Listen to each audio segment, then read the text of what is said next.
Welcome back to the GPL Summer Split 2014. My name is Chris. I'm joined by Wolf.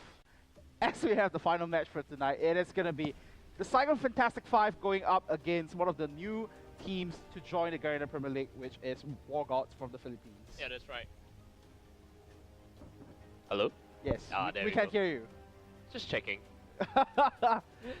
Right, so before we get into the game itself, I kind of want to make a public service announcement. Day. So yeah, we already seen 3 teams win something for themselves, which is the first game of the entire split. So we want you viewers to win something else as well. So firstly, if you are a user from the Garena regions, so you can go on to TalkTalk, go to channel 88, and then I was told by my head that You were told by your hat? Okay. yeah, my head told me that there will be a moderator who's going to ask some questions over. And then if you can answer those questions, then you will stand to win, you know, with the whole Smite and Ignite hype over here, which is you will get a chance to win one of the Pentakill skins for yourselves. Okay. So the other way for you to win the Pentakill skin is... We will see that in Champion Select, which we are currently still waiting on that.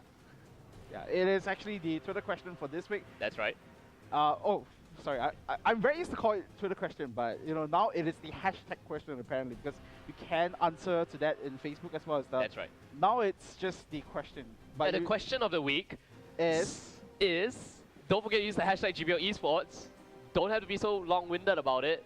But what 4 teams do you expect to see in the Garena Premier League? Like, what are the top 4 teams, sorry? yeah. So the top 14 For the Garena Premier League. Yeah, that's why And you gotta why? you gotta process your thoughts. Before Yeah, saying, you do, yeah, but so. you were just making it so long-winded. So, hashtag GPL Esports, whether it be on Facebook or Twitter, tell us which are the teams you expect to make it into the top 4 of the GPL Summer Split. Yeah. And you So- stand a chance to win the Pentakill skin of your choice too. So if you don't have any of the Pentakill skins, which of the Pentakill skins do you want? I don't know, I mean Death Singer Cardus, I mean Pentakill Cardus of course. Yeah, I kind of like He's the lead singer. I kind of like the Yorick skin because he wears a hat as well, Uh, and he wears a sweet top hat. Just Can you like play the every- bass like I can't. Wait, does he even play the bass or the guitar? He play. I believe he plays So the Cardus bass. sings, Yeah, Yorick plays the the bass Sona and plays the keyboard. keyboards, and Mordekaiser plays the guitar, Ah, there you go. Yeah, Mordekaiser plays the electric guitar. and you got Olaf who's playing drums. Yeah, that's right. Yeah, so your regular 5-piece band. Okay. They're singing metal songs. So anyway, enough about Pentakill. We are coming back into the game with Saigon Fantastic 5 going up against Wargods. And of course, Wargods is one of the newest teams to join the Garena Premier League. So far, we have seen 2 of them in action already, and both of them, you know, unfortunately not finding the breakthrough that they want in the regional scene so far. And let's hope that Wargods can perform up to the standards and hopefully break through with the win and score 1 for the new school teams. Yeah, I mean, between these 2 teams, SF5 is definitely the veterans coming in, and Yeah. Wargods, like you said, was on par with IPT Yeah. in their promotional tournament in the Philippines. And judging by how the first game kind of went, and if they play similarly to how IPT played, we should expect SF5 to come on top.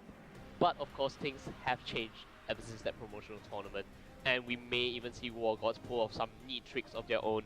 SF5 has been the team who has been the innovators of Yeah, the Vietnamese exactly. scene, and they always play very interesting picks, going for very unorthodox champion picks, very unorthodox strategies. Wargods is the same way in the Philippines. So it will be very interesting to see these 2 teams kind of face off against each other, and you kind of talked about the Annie pick in the top lane for Wargods, and that's just really a ball out of left field coming in for them, because whoever sees Annie more in the meta, let alone in support, and now in the top lane, not even in the mid lane, but in the top lane. Yeah, and not only that, the jungler for Wargods as well, he has been heavily relying on Vi as one of his go-to picks as well. And Elise, right? Yeah, it's primarily between Vi and Elise. Yep. But Vi he has played more games on and has found more success on as well. And even for the AD carry, I believe his name is called Alchi. He has defaulted back to champions like Caitlyn, champions like Silver, which we haven't seen in a fair while now. And he has also played a couple of games on stuff like Varus and even on Jinx as well. What's surprising to take note is that he does not play Lucian. Or we haven't seen him play Lucio Oh yeah, at least. well, fair enough. We did see, some of this players breaking out new picks in the regional scene. Like, we did see the top laner for HQ Final bring out Shyvana for the very first time, even though that he has not played any Shyvana in the Taiwanese promotional tournament. So we will be looking forward to seeing that happen. Sorry, I had a voice in my head. Oh, Was about to talk, but had a voice in my head.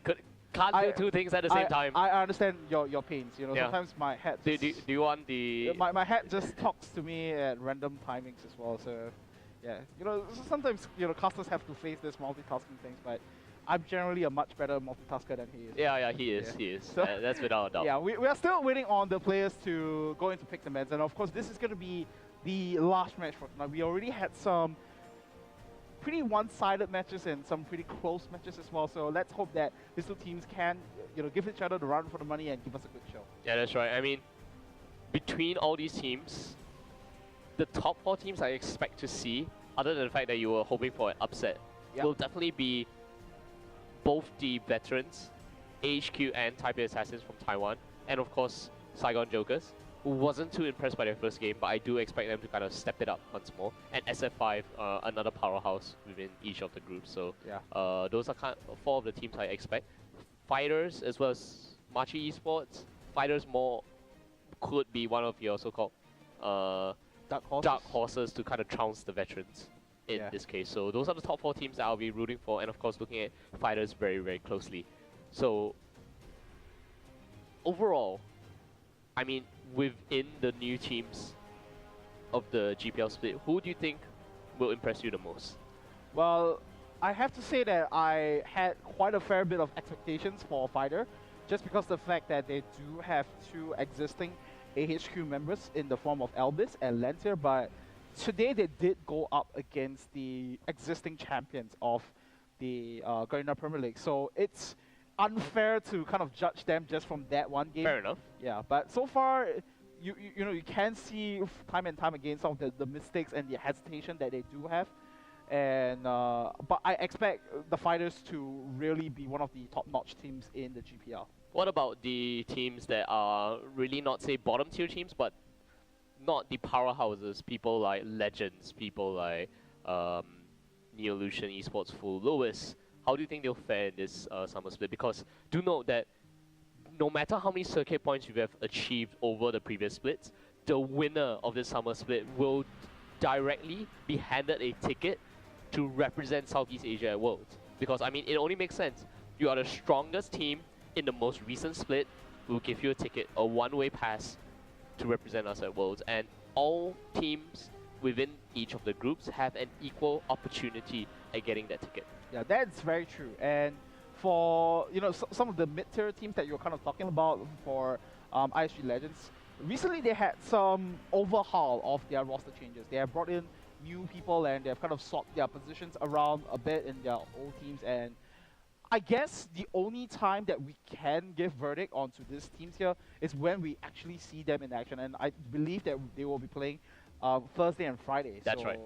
I kind of want to talk about the team that is going to be playing right now, SF5 as well as Wargods. Okay. So for Saigon Fantastic 5, nobody expected them to do so well in the spring split. one. If you were to throw it back to the winter split and even some of the games in the previous season of the Garena Premier Leagues, they were the team that was struggling, and they were the teams that were struggling to even find wins.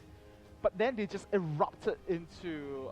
Just exploded in the spring split. Exploded in the spring It's crazy. split.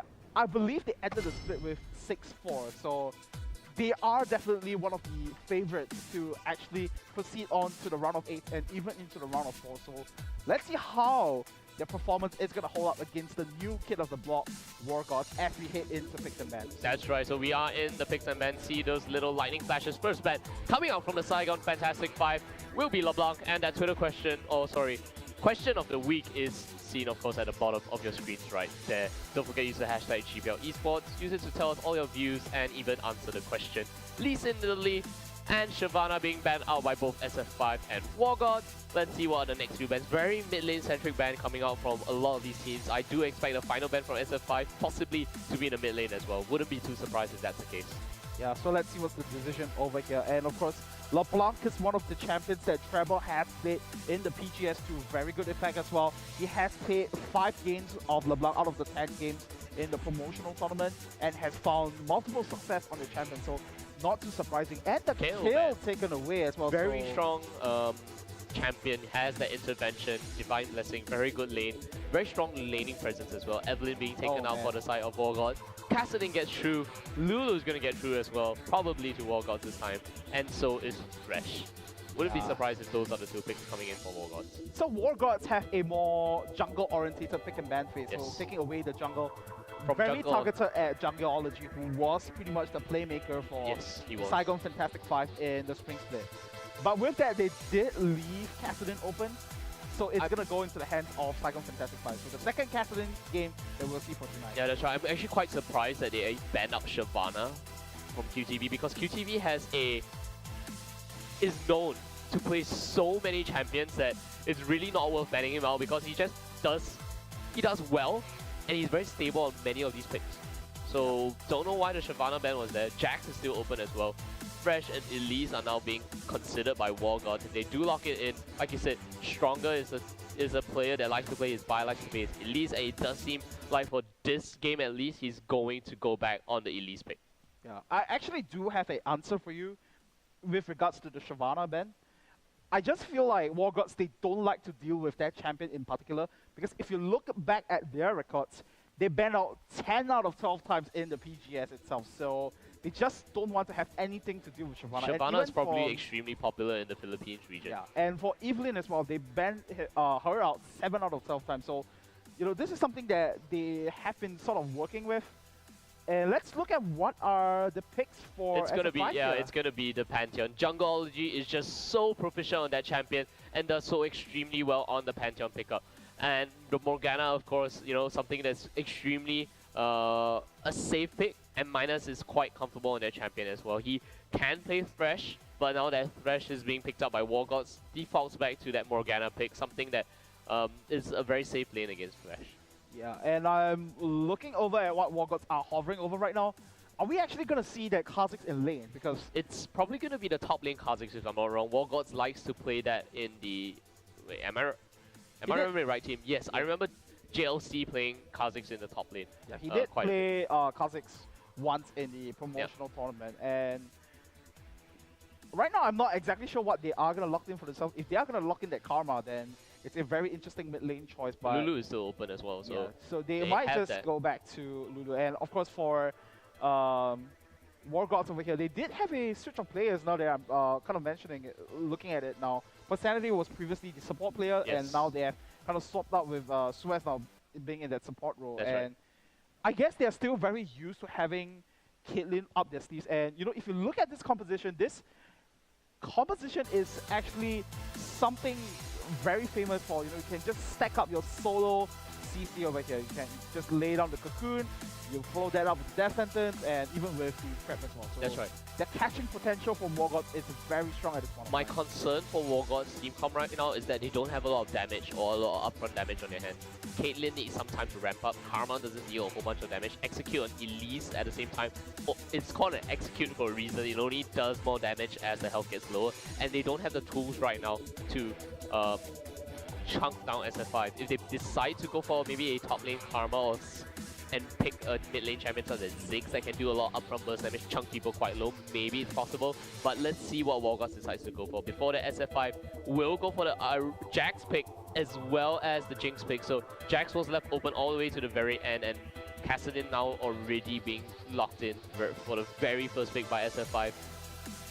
That just gives them a lot of power picks. Jax in the top lane, Pantheon in the jungle, and of course we have the Kassadin in the mid lane. Very strong for SF5. Yeah, for the Jax, it was an option open to Wargods, so it might have been a mistake for them to not lock in the Jax earlier on when they have the option. I'm really looking at their hover over right now. I will talk about it if they lock it in, but... If they don't? If they don't, then I will talk about the champion that they lock in. Oh, come on. Well, the Ziggs pick. Wouldn't be surprised if they decide to go for it. Karma in the top lane, I believe, something that can be run by JLC. Are they trolling the casters now? I don't know. Maybe they are. I mean, you were kind of talking about the Swain pick. Okay, you weren't really talking about the Swain pick, but we will be talking about Swain pick. 5 more seconds if they do decide to lock into Swain pick. Where's the Swain gonna go? And I think that you, Chris, you have the answer to that. Looks like it is gonna be the Swain locked in for Wargods here, and I think it's gonna be JLC leading that up in the top lane. And something that we have really been talking about, that Wargods are the team. Wargods and SF5, they both are the teams to innovate and to bring out new champions to the competitive scene. Okay, let's see how Wargods and SF5 actually can innovate, because we will take a look at their starting lineups right now.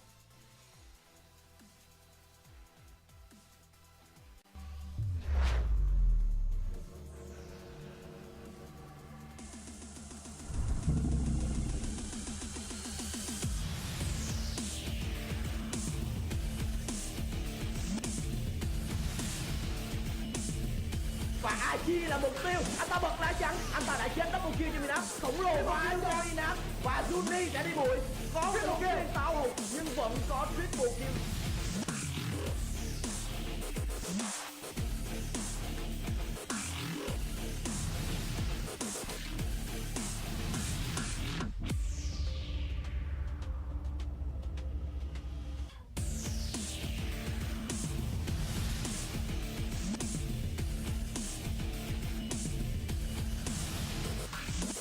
Đường đối tốt và trời sập rất nhiều sát thương vào mặt biết ở nhiều, thậm chí là người đỡ đòn phải chết thẳng.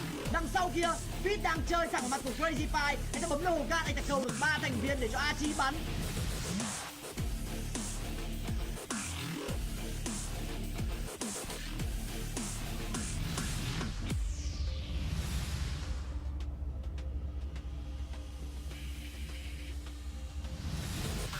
Hóa công và Jungle liên xuất hiện, tốc biến vào, bắt đầu đá. Optimus đang bị dính thiêu đốt, City tốc biến bỏ chạy, một cú quy cũng là chết, và đó là đôi nhau, và đó là double kill.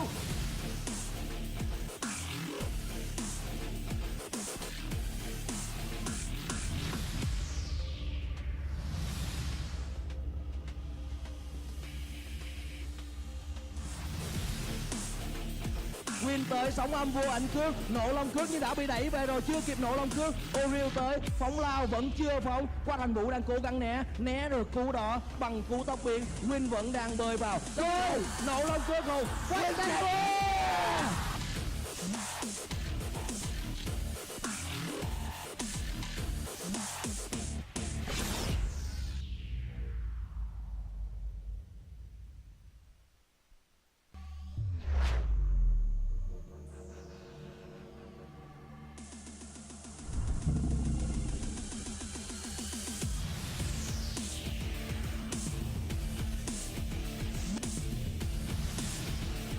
Sekali dito kay Onchi. Nakuha niya. Napakaganda pag-flash out. Plus ginamit ang kanyang fire dito.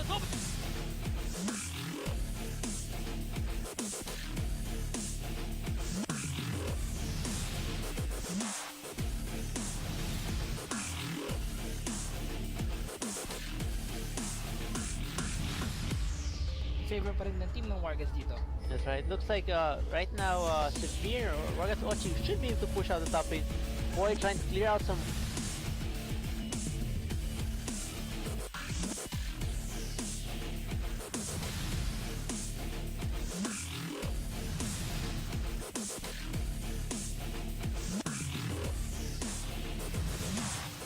Ang pag-push dito sa mid lane, going straight in for Bane and Grabe si Trevor, mga kaibigan. Trevor's on fire, mga kaibigan. Hindi pala siya nasa fire, nasa hangin siya, mga kaibigan. It's a double kill for his champion. Getting the life of one champion man once again for Tino Minesti dito. And it's a 3 kill.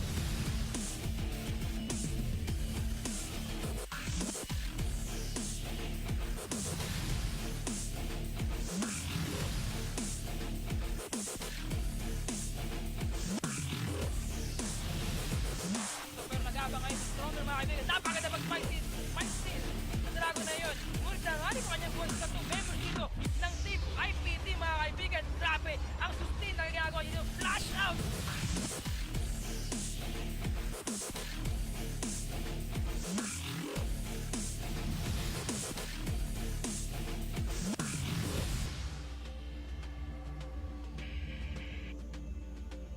First damage from JSC. Jules using all the slow, but with a flash coming from JSC, picks up another kill on EXO. So I think the JSC being very.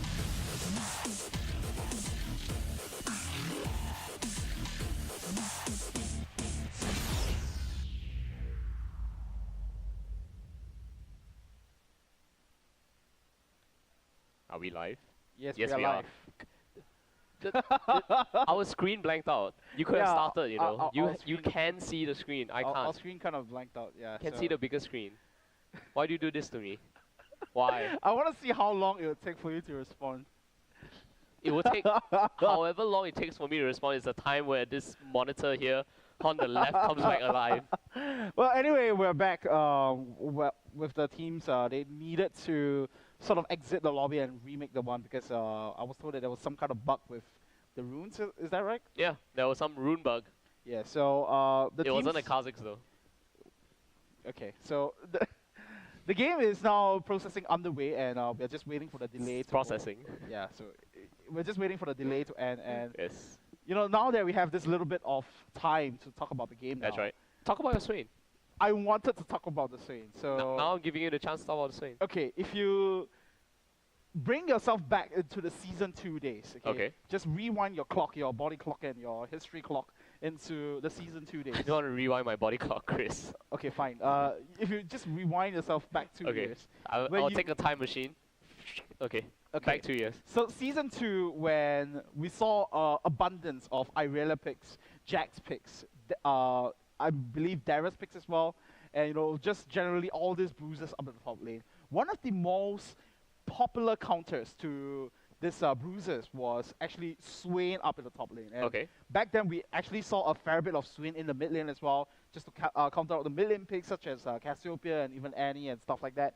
So it is kind of Wargods just bringing a textbook answer in the past and then applying it to the current days. But then again, that is at a time where we don't have items such as BOTRK and some of the newer items that have been put into place, and of course the early wards, the trinket wards as well. So I'm not too sure Wargods if they will be able to use that textbook style answer to Jax up at the top lane, and even if we'll actually see a 1v1 matchup as well. So let's see if that's going to be the case, but I am very, very excited to see this Swain in this final match of tonight. So Swain's the textbook answer to bruisers. So now in the current meta, how does that still apply? Because what makes Swain so good against bruisers? Well, the fact is that you can just stand back and to harass using your Q, and you know, it's so far ago now that I don't really memorize the skill names as well. So you know, you can just stand back and to harass. And the good thing as well is that you can just turn on the ultimate at level 6, because they are gonna take some time to wear you down. So you can just use that ultimate to just regain yourself back up. The Ravenous Flock, thank you very much, is gonna just regen yourself back up so that you can stay in the fight longer to deal with these bruises. And of course, you can use your crowd control as well, like you just kindly open up the tab for me, Decryptify, Never Move as well, to lock onto these targets to make sure that they have no chance of attacking your back lines at all. Oh, they resumed the game and they paused it once more. But you know, funny thing is that the term never move, I mean, they should really change the name of the skill, because you still move after you use never move. You just kind of stay on the spot and just dance around at the spot. Yeah, you do. You can auto attack, I believe, but you just not move. So anyway, interesting first Swain appearance in the Garena Premier League for, I think, for Long time. 20,000 years A now. So long time. Yeah, Having and- that Swain there in the top lane. I like the unity from Saigon Fantastic 5 here, because if you look over at that side, they look very purple here. They Lulu, do. Lulu will be very pleased with this. Yes, Lulu will be very pleased. Too bad Jungology has to play the Pantheon there, so Yeah, not he's very purple the, at all. the sad Spartan that has to sort of play the jungler to fill the role. And I just thought about something. yes, If you play Succulent, what's the skin? The Morgana skin. is it the one with the chef hat? Is that the one? The Succulent, the Sinful Morgana. But anyway, we Okay. because of the pause, let's kind of take a look at the recap the matches today before we Okay. go off tangent due to the pause. So Saigon Jokers beat Imperium Pro Team in game number 1. Yep. Azubu Taipei Assassins beat HQ Fighter in game number And we are. And we suddenly decide to jump to tomorrow's matches. So these timings are, interestingly, GMT +2, so it's not our time zone, it's the European time zone. And I don't know why we call it GMT +2, because it doesn't really help the Europeans if you kind of call it GMT +2. okay, but Yeah. in Europe timing, and now we are back to Singapore, Malaysia timing. Okay, so for tomorrow, what we have to start things off is going to be Saigon Fantastic 5 going up against Neo Lucian Flu. It's one of the returning teams of the Garena Premier That's League. right. And following that, we have NFL going up against ISG Rebirth, the other new kid on the block that we're talking about. Yeah, following which I believe it's the Bangkok Titans up against ISG. It's not ISG Rebirth, it's ISG Legends for game number 3. And of course, Imperium Pro Team up against the Azubu Taipei Assassins for the 4th and final game of the night. And then we're back to today's match again. Yep, so just like you mentioned, Saigon Jokers beat Imperium Pro Team, and Azubu TPA beat AHQ AHQ Fighter, Fighters, following and which it's AHQ Esports Club beating Machi Esports. And of course, the final game of the night, Saigon Fantastic 5 versus Wargods. Not very sure who's going to win that one, but we are about to find out soon.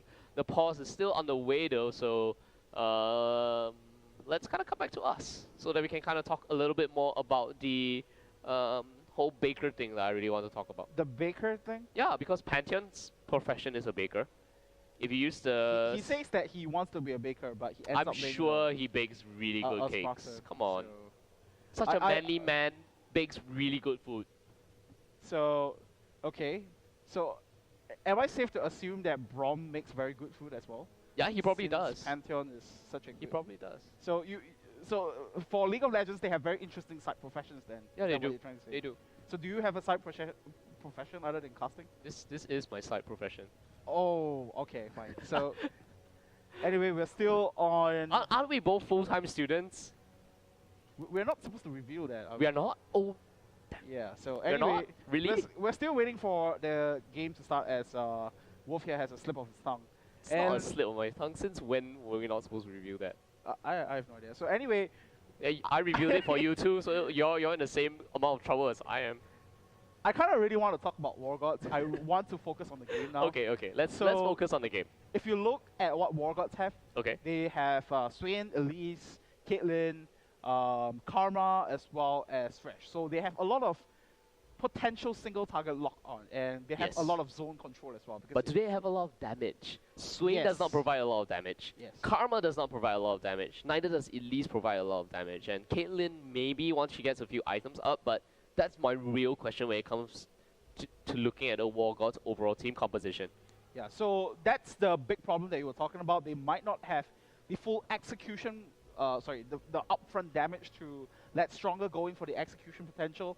And the other thing as well is that they need to be very safe for the solo laners. For Swain, you can sort of go aggressive against QTV, and for Trevor as well, but you don't necessarily have the best escape capabilities as compared to what QTV has, or even for Optimus as well. Both of them can just leap out of action straight just to disengage. And just for SF5, just to mention to the viewers as well, some of the players were previously in the last split on the team of Saigon Jokers. That's so right. they did some of it, They one did of it player internal swap. trades. Yeah, they did player trades. internal swaps and probably trying to figure out new stuff for themselves. So from Saigon Jokers, QTV, Optimus, as well as Sue, who's playing support, yeah, they have swapped over to Saigon Fantastic 5, and the only members remaining is Minus as well as Youngerology. So these two players are sort of the players that we have kind of crowned as big pillars of the Saigon Fantastic 5. So to keep them there and now inducing the new flavors for QTV, who has been playing very solidly all throughout the winter split as well as the spring split as well, I think it's a very good option to have. And of course for Optimus to join in the equation and for Sue to get some exposure as well. So overall, Saigon Fantastic 5 with a new team, quote-unquote new team, but then again, they have pretty much screamed against each other very often, and they should know each other's strengths and weaknesses relatively well. Yeah, I mean, the idea here is that within the Vietnamese region, they have kind of traded players and, lend their expertise to both of these teams and try to shake up the meta game a bit, try to shake up the team dynamics. Don't know how well it's going to work. We have to see what happens in this summer split of the GPL. But I've just heard about the technical difficulties. Apparently, it's first was the rune bug in the champion select. Okay. Now it's a ping issue by Wargods. Okay, so we apologize for the delay. But speaking about Wargods, I really want to talk about how the metagame has kind of shifted from a bruiser top and a mage in the mid lane to a more utility-centric double AP combination. You usually have one very bursty or DPS mage in either the mid lane or top lane, and the other mage is a more utility-based mage. So why has the meta kind of shifted to that stance? well, I guess there has been a lot of changes that happened in League of Legends itself to sort of induce these changes. Like the very first one being that heal was pretty much buffed to help your AD carries get away and to help peel away for safety. That's why we start to see the resurgence of non-mobile AD carries. That's why we see a lot more Twitch, we see a lot more Cockmores in the competitive play. So because of that, now it becomes extremely difficult to get first blood goal. And because of that, teams have now resorted to go for 4v0s, which was the meta of the month for last month. You know, we see teams go for 4v0s very often to just get the first tower down and then use that goal to leverage on that to go for more kills subsequently, just to get the advantage. So, you know, teams after that, they have kind of figured out how to deal with that 4v0. And also because of the fact that in the last patch, we actually saw all the outer turrets having that reinforcement in the first 8 minutes. So 7 minutes. Okay, fine. First 7 minutes. So previously we see tower dropping at like 4 minutes, 6 minutes, and now on average the first turret going down, it has pushed back to about 10 minutes, 12 minutes even. So right now it becomes extremely difficult to get kills and to get turrets. So what we want to do now is to go for these champions that can scale into the late game. And you know, for the team fights to happen, you need some sort of utility. That's why we start to see the resurgence of a lot more AP top laners. That's right. I mean, here... So it's a chain effect. That's right. I mean, a lot of changes have happened. Metagame has kind of shifted. What Swain kind of brings to the table, I believe, like you said, the Decrepify as well as the Torment can amplify a little bit of damage, get that CC in, the Never Move with the crowd control, and of course the Ravenous Flock with that insane amount of pseudo tankiness and kind of misleading amount of tankiness that Swain can actually provide. But let's take a look at this game because it has now started. SF5 is playing on the blue side, Wargods on the red side. Game number 4. Last game of the night, guys. Last game of the night. Let's take a look at how it's gonna go. QTV here, the amount of V's he has in his name now. V. Yes. It's heading to the bottom lane, so it goes to show that Saigon Fantastic 5 wants to go for the lane swap. Ah, that Spiderling though. Oh, Minus, you showed yourself there. Why did you have to walk out that brush? That was a perfect opportunity for them to actually go in onto Stronger, who used the Spiderling to check the Death Brush, but not that, you know, side brush in the river. So SF5 kind of missing out on an opportunity to actually land either burn a summer spell or even get an early first blood. Interesting map movement from Wargods over here. I think it's because of the fact that they did spot Minus out. They are going to go for the counter lane swap just to make sure that JLC gets the 1v1 against QTV. But let's see if Saigon Fantastic 5 is going to be able to get the read on that. But so far, they're not making a lot of map movements to make that happen. So actually, we do have QTV now joining with the rest of the team. So I think they're just trying to make the best informed decision so that they can get the lanes set up in the way that they want. Oh, they are using the long route to get into the red side camp of Wargods. Will they decide to go? Because Wargods have completely abandoned that side outside of JLC. JLC has decided to use the Trinket Wall, and this will spot out the delayed invade by Saigon Fantastic 5. QTV now tanking up the red buff a little bit, and Jungleology should be able to pick them one up quite easily. Oh, Never Move being used here. Smite coming out rather easily from Jungleology. He's gonna pick that one up. Wargods now will transition to the blue side jungle SF5 and have that double buff start. This is a very dangerous moment for JLC now, because if you look at it, he's all alone up in the top lane. He does get the steal with the Never Move though, but right now he has to just stay all the way back at the second tier turret because he doesn't want to be called out. And this is exactly what we saw in game number 1 as well, when Saigon Jokers went up against IBC, but it was at that time when Hero just stayed around in the first tier turret for too long, got called out, and then gave the first blood to Saigon Jokers. And we will see if history does repeat itself. Oh, there we go. JLC takes a whole bunch of damage, gets a flash and a counter strike. First blood will go to Jungleology. What was JLC thinking when he was doing that? He didn't predict that Jungleology will be staying in that brush. He assumed that Jungleology might have gone his merry way to complete his jungle route, but he didn't expect that. But that was just a risky play altogether. First blood and the first turret.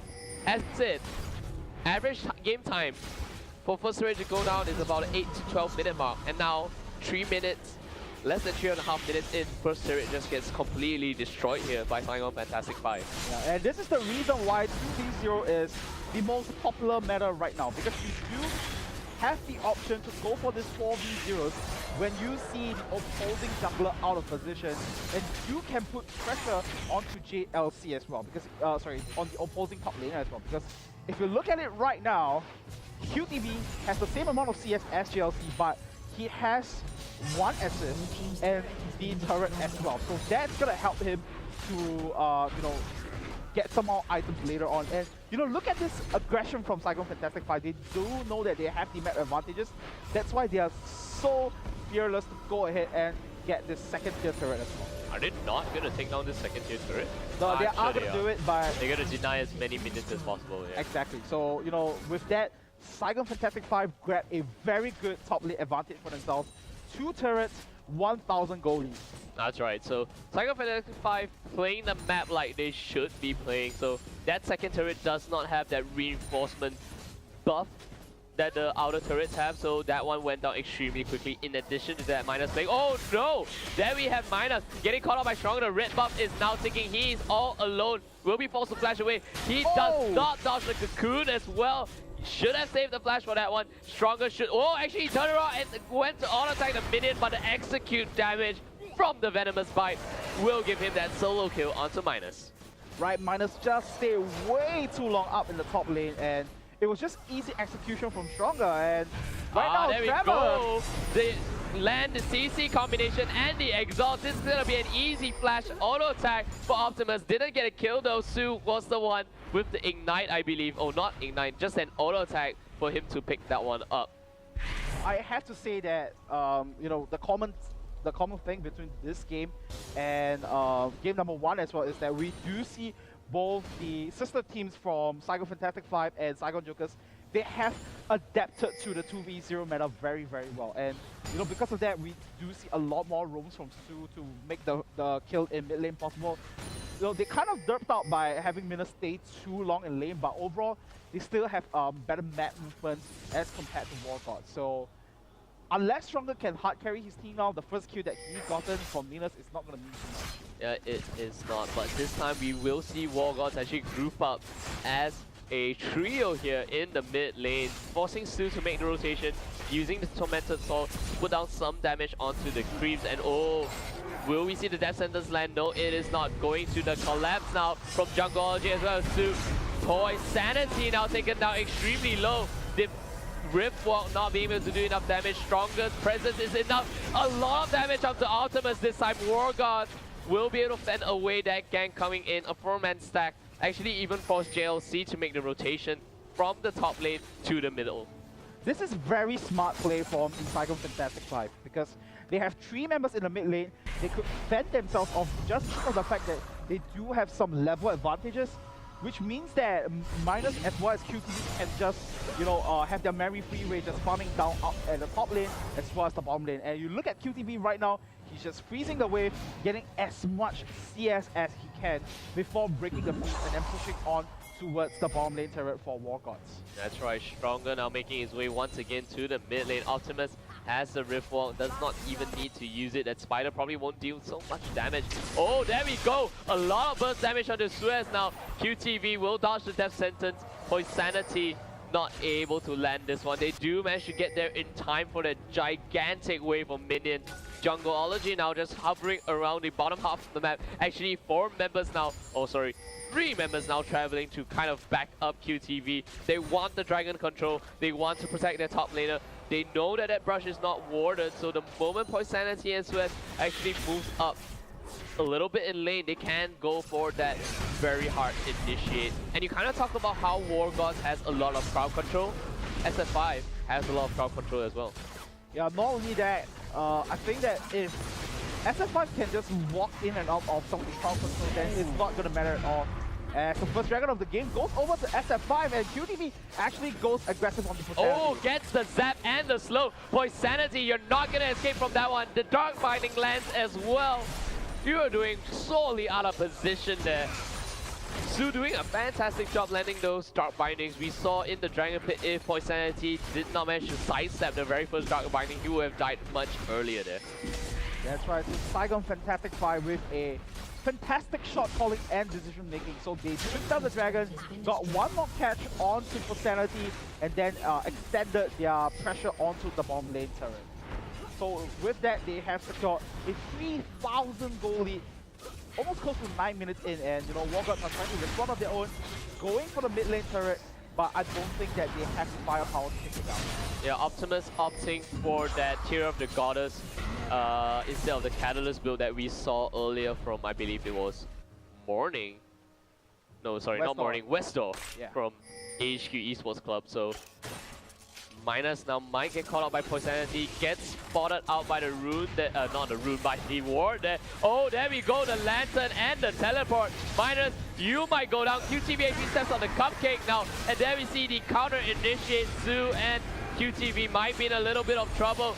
Su does not have the soul shackles just yet. Jungleology actually joining in. JLC unable to pick up the kill onto QTV, and now the counter initiate from Saigon Fantastic 5, double kill this time for QTV. Goes in with the Sun and Poisanity.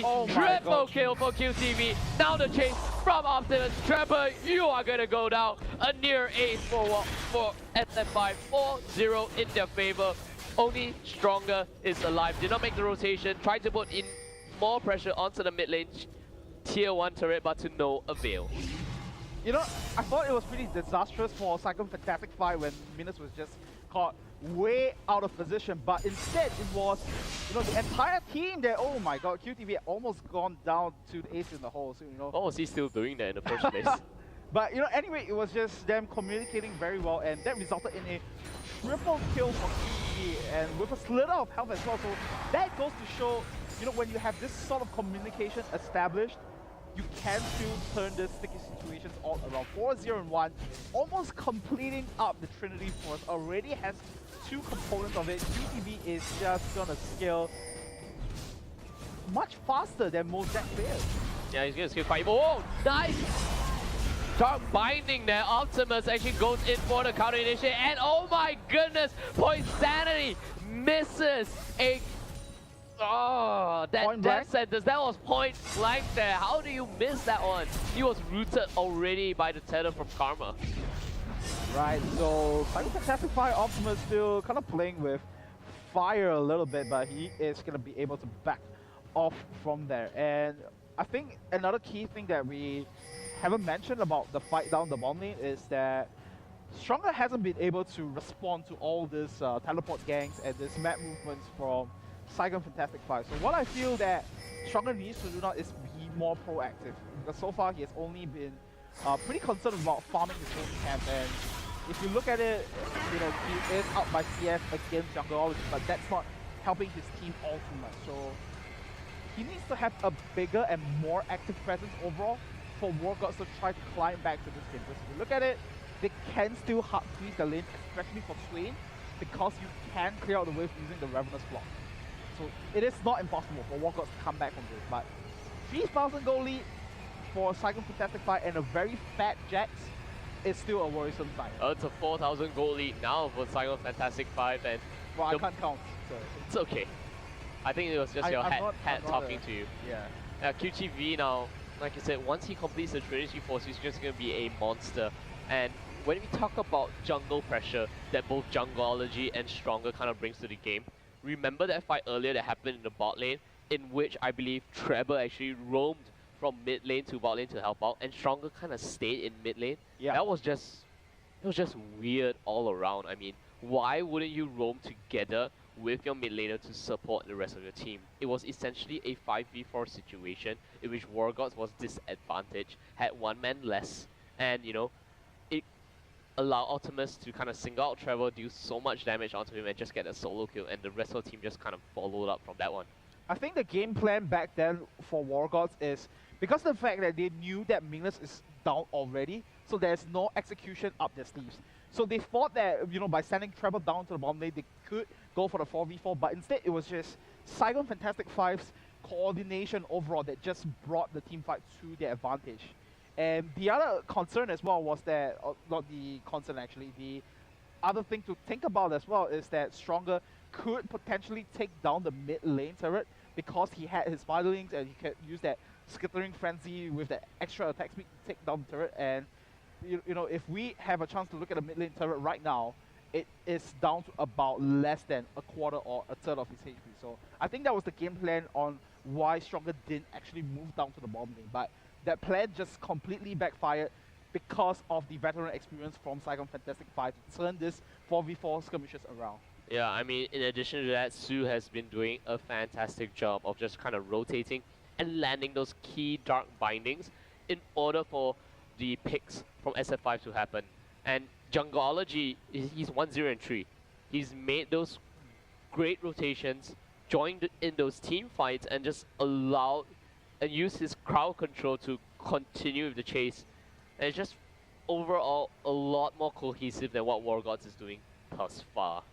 And the other thing to look at as well is, if you look at Optimus right now, he has been roaming a lot more as compared to Trevor, but he still has that CS lead as well as that 1 kill and assist up his belt. So, you know, when you get a Kassadin as well as a Jax rolling so early on, you can only imagine the kind of terror that they will bring in the mid-game stages.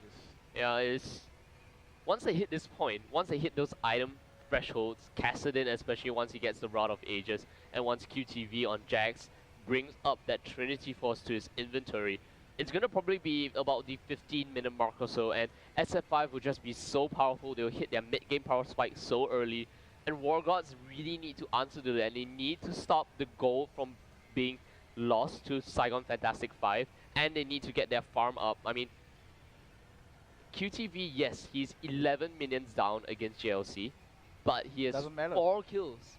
4 kills and 1 assist. That's just crazy right now. Yep, and I have to give props to Saigon Fantastic 5.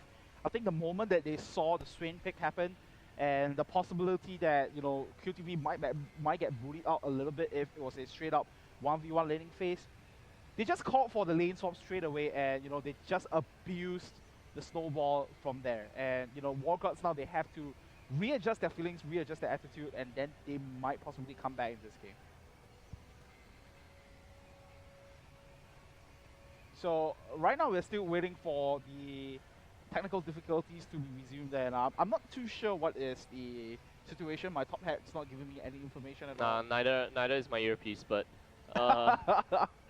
let's, you know, I mean, overall this game, Wargods have been really one step behind Saigon Fantastic 5.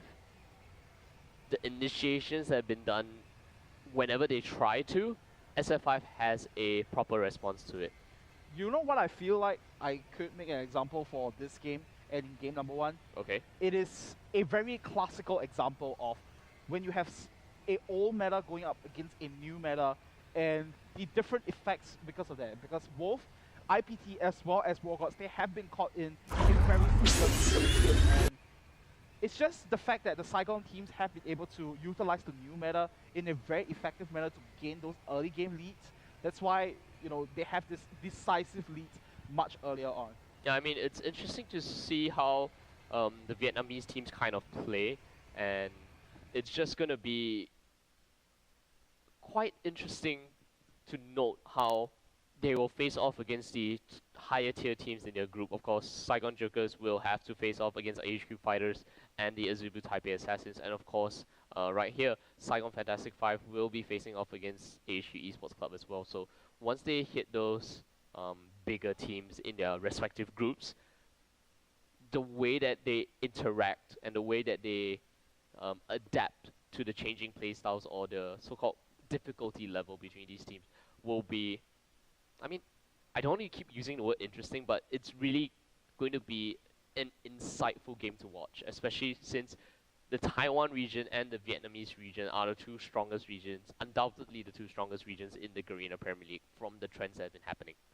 Yeah, and I think for some of the teams as well, they really need to re-look at some of the strategies crafted out before entering the game itself, because if you look back at some of the performances in Game 1 and even in the current game as well, because it feels like they might be a little bit lost, and I don't blame them. It might be the fact that they are unfamiliar with the current strategies and the current meta that's been playing right now, or it could also be the fact that they just feel more comfortable sticking to what they have been previously, playing with. So, right.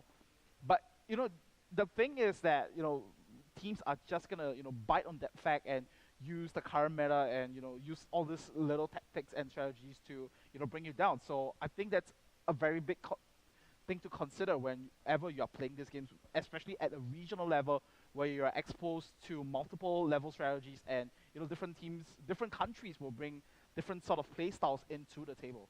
Yeah, we can talk all day long about all the different strategies and how the different teams will play against each other, but that's not going to solve the technical difficulties that have kind of stopped the game for a moment. So we will be going for a short break. The game between Saigon Fantastic 5 and Wargods will resume shortly once all the technical difficulties have been sorted out. So we will be right back. Do not go away. Welcome back. Welcome back, indeed. So this is the first time in the few months I've been commentating that I've seen the pause timer go from 30 to 0 to negative to nothing at all, to just a spinning loading circle. I think Wargods need to, okay, so the problem that we heard was that they have some connectivity issues. Oh, they have huge connectivity issues from the looks of it. So first of all, we, on behalf of the entire Garena staff and production team, as well as the Garena teams playing tonight, would like to apologize to all the viewers for the extremely long delay that we have faced. We regret to inform you that the match cannot be continued tonight, and the decision has not been made to whether we will remake the match or reschedule the match or postpone the match, whatever. But the thing is that it cannot continue anymore, so the match will end here for now. The decision will be made tomorrow or at a later date about what's going to happen between the match SF5. The match between SF5 and Wargods. It was going so well too. Oh yes, it was going very well for SF5 indeed. No, no, it was a very even game. What are you saying? Oh yes, it was. Yeah, but anyway, so let's take a look instead at tomorrow's matchup. So here we have here we go. The matchups for tomorrow. So Saigon Fantastic 5 will be facing off against Neolution Esports Full Lewis at 6 p.m. for the first game, following which NFL once again will be facing off against ISG Rebirth at 7 p.m. Bangkok Titans up against ISG Legends at 8 p.m. and Imperium Pro Team versus Azubu Taipei Assassins at 9 p.m. So now you have the timings for Central European Standard Time, or GMT +2. Yep, so... And of course, finally, it's going to be the... I believe this is the... Los Angeles timing. No, this is the Pacific Standard Time, I think. Okay, PDT. so PDT. Yeah. So 3 a.m. all the way up to 6 a.m. That's right. So sounds like the kind of things that I would do when I watch NALC. Yeah, so I mean, it's really normal. Yeah, really normal. I mean, but that's kind of our job to kind of watch the scene anyway. But you know, sometimes it gets... It's a passion. It's not just part of the job, Chris. It can get rather insane, or just sleep at 8 p.m. and then wake up at 2 a.m. feeling really groggy, and then just like watch Cloud9 and Dignitas and all the other teams. Yeah, sometimes when complexity is on, I don't feel like watching. Anyway, is this some kind of shots fired? No. They do have the the Bubble Dub mustache, man. Oh yeah, Bubble Dub's a really cool player. But anyway, those are the matches for week 1, day number 2. So don't forget to tune in, same time, same place. And we are really, really sorry about all the technical difficulties. Judging by the lineup tomorrow, Yeah. I'm not gonna jinx it. We'll see tomorrow, okay guys? Let's pray hard. My name is Wolf. My partner's Chris. We had a interesting night. Sorry for all the delays. We will see you tomorrow and good night.